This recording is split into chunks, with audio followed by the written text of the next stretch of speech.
You're watching Good Evening San Diego. Well, this week's election brought some changes to the way San Diego Unified School Board races will be run. And joining us now to talk about the recent measures, C, D, and H, is San Diego County Board of Education member Mark Powell. Hi, Mark. How are you?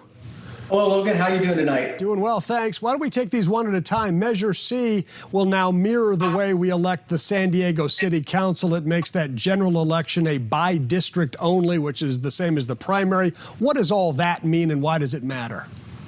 Okay, this is probably one of the most important laws or measures that's passed regarding school board election reform. The way it was run before is if a candidate won in the primary, let's say a candidate won 90% of the vote and another candidate won 10%, both are required to go to the general election. However, when they go to the general election, they have to run citywide. That's 350,000 votes. 350,000 votes, that you have to reach 350,000 people. It's too hard. So what ended up happening is those candidates that are typically union-backed or with big money donors, big backing, they would win, depriving the local district of their chosen candidate. And it's happened many times where somebody would receive the majority of the vote in the district, but when they go to the runoff and the entire city votes, they lose. So basically this district just means that people in the district vote for the people in the district, and it doesn't go outside of that.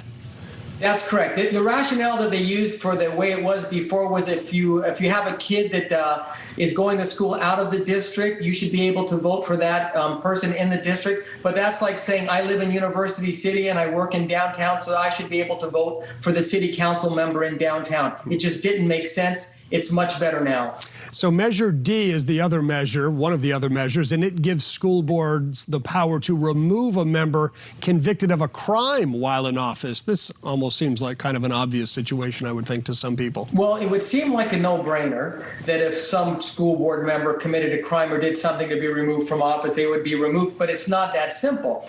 If you remember what happened back when Bob Filner, for example, was in a position where he had to either resign or they would have to go to a lengthy recall. That's what would happen in school boards. You have to go to a recall. This makes it much easier for school board members.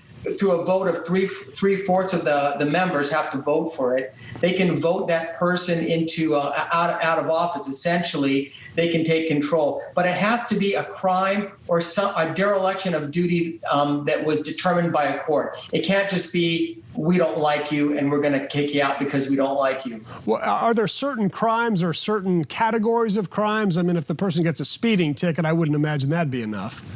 No, that would be enough. Their crimes are all outlined in the city charter. So there's an amendment of the city charter. Typically crimes of moral turpitude, crimes that are in serious nature, parking tickets and whatnot, I don't believe are going to be able to get a person removed from office. But there are some, there was a situation that we had this year that one of the board members was accused of something and that board member could remain on. There was no mechanism for removing him.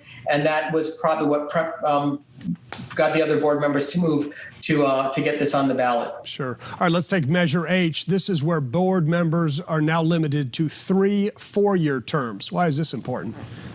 Okay, Measure H was developed back in 2018. So there were no term limits on school board members in San Diego.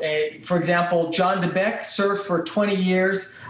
Even on the County Board of Education, John Witt served for 16 years. So this limits board members to a 12-year term, which is still a long time, and it doesn't go into effect until this year, 2020. So all the board members that are elected right now can stay on for another 12 years. So that means if you have a child that's in first grade, they can have the same board member in their district until they graduate. But it doesn't let them to stay on for perpetuity.